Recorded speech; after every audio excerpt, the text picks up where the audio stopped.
সংগ্রামের মাধ্যমে একটি সুন্দর বাংলাদেশের স্বপ্ন দেখিয়েছেন, তাদেরকে আপনি লন্ডনে বসে থেকে 17 বছর উধাও হয়ে গিয়ে উড়িয়ে গিয়ে আমাদেরকে আপনি বলেন গুপ্ত।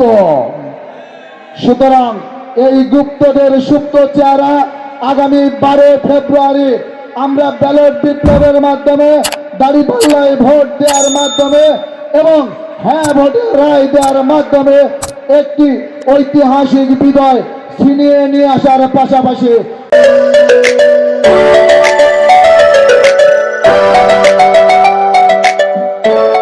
করতে চাই যে আপনার উপর শান্তি বর্ষিত হোক।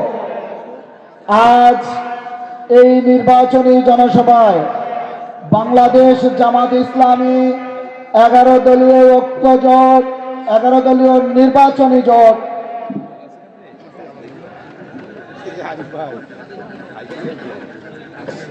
সারা বাংলাদেশে বাংলাদেশ যখন তলাবিহীন ঝুড়ি ঠিক সেই সময় নির্বাচন করার যে সিদ্ধান্ত গ্রহণ করেছে, এই সিদ্ধান্ত গ্রহণ করেছে এজন্যই আমরা শুধুমাত্র মুখে কাউকে সালাম দেই না, মুখে শুধুমাত্র সালাম দেওয়ার জন্য আপনার উপর শান্তি বর্ষিত হোক তাই নয়, আল্লাহ রাব্বুল আলামিনের রহমতে জনগণের ভালোবাসায় একটি শান্তিময় বাংলাদেশ, একটি কল্যাণমুখী বাংলাদেশ গঠন করবার জন্যই আমাদের এই নির্বাচনী যাত্রা। সংগ্রামে পীরগঞ্জবাসী, আমি আপনাদের সামনে অল্প কিছুক্ষণ সময়ের জন্য দাঁড়িয়েছি। আমাদের নেতৃবৃন্দ এখানে উপস্থিত হবেন। আজকের আয়োজনের প্রধান অতিথি বাংলাদেশের ছাত্র সমাজের অকৃত্রিম বন্ধু শহীদি কাফেলা বাংলাদেশ ইসলামী ছাত্র শিবিরের কেন্দ্রীয় দায়িত্বশীল এবং ঢাকা বিশ্ববিদ্যালয়ের ভিপি ডাকসু ভিপি সাদিক তায়েব এবং আমাদের পীরগঞ্জের আর এক কৃতি সন্তান আপনারা দেখতে পাচ্ছেন ডাকসুর ক্যারিয়ার উন্নয়ন বিষয়ক সম্পাদক মাজহারুল ইসলাম আমাদের মাঝে উপস্থিত হবেন। আমাদের উদ্যতন দায়িত্বশীল বৃন্দ আমাদের মাঝে উপস্থিত হবেন, আপনাদের মাঝে গুরুত্বপূর্ণ কথা রাখবেন, আমরা মনোযোগ সহকারে শুনবো। তার আগে দুটি কথা আপনাদের সাথে শেয়ার করে আমি বিদায় নিতে চাই। আমার আল্লাহ রাব্বুল আলামিন বলেছেন, ইন্নাল্লাহ লা ইউগাইয়িরু মা বিকাওমিন হাত্তা ইউগাইয়িরু মা বিআনফুসিহিম। আল্লাহ রাব্বুল আলামিন বলছেন, আল্লাহ তাআলা কোন জাতির অবস্থা, কোন কওমের অবস্থা ততক্ষণ পর্যন্ত পরিবর্তন করেন না যতক্ষণ পর্যন্ত ওই জাতির লোকেরা নিজেরা নিজেদের গুণাবলীর পরিবর্তন ঘটান না। তাই আজকে আমি আপনাদের কাছে অনুরোধ করতে চাই, আপনাদের কাছে বিনয়ের সাথে জানতে চাই, আমরা এতদিন যে বাংলাদেশ দেখেছিলাম, আমরা এতদিন যে বাংলাদেশের নাগরিক হিসেবে যে অন্যায় অত্যাচারের যাতাকলে পৃষ্ঠ হয়েছি, সেখান থেকে আমরা আমাদের গুণাবলীর পরিবর্তন ঘটিয়ে আমরা কি একটি দুর্নীতিমুক্ত বাংলাদেশ চাই? আমরা কি একটি সন্ত্রাসমুক্ত বাংলাদেশ চাই? হালের সবচেয়ে জনপ্রিয় শব্দ চাঁদাবাজি মুক্ত বাংলাদেশ চাই? আমরা কি একটি ধর্ষণ মুক্ত বাংলাদেশ চাই? আমরা কি চাই আমাদের মা বোনেরা আর যৌতুকের কারণে আত্মহত্যা করবে না?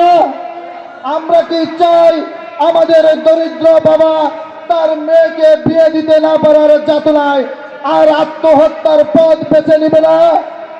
আমরা যদি একটি সন্ত্রাস মুক্ত, চাঁদাবাজ মুক্ত, দুর্নীতি মুক্ত বাংলাদেশ গড়ার স্বপ্ন দেখেই থাকি, তাহলে আগামী 12 তারিখে পীরগঞ্জের মানুষ হিসেবে আমাদের দায়িত্ব কোন রেকর্ড ছাড়া একেবারে রেকর্ড সংখ্যক ভোটে মাওলানা নুরুল আমিন ভাইয়ের দাঁড়িপাল্লাকে জয়লাভ করার ব্যবস্থা করা।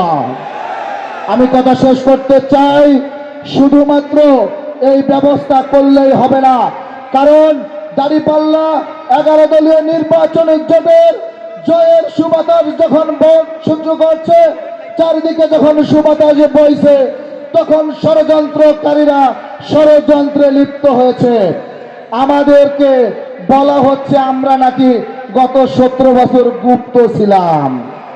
আরে ভাই, যে সংগঠনটির শীর্ষ 6 জন নেতৃবৃন্দ শাহাদাতের নজরানা পেশ করেছে, হাজার হাজার নেতৃবৃন্দ ও পঙ্গুত্ব বরণ করেছে, লাখ লাখ নেতৃবৃন্দ কারাগারে নিক্ষিপ্ত হয়েছিল, যে সংগঠনটি এই 17 বছর আন্দোলন সংগ্রামের মাধ্যমে একটি সুন্দর বাংলাদেশের স্বপ্ন দেখিয়েছেন, তাদেরকে আপনি লন্ডনে বসে থেকে 17 বছর উধাও হয়ে গিয়ে উড়িয়ে গিয়ে আমাদেরকে আপনি বলেন গুপ্ত।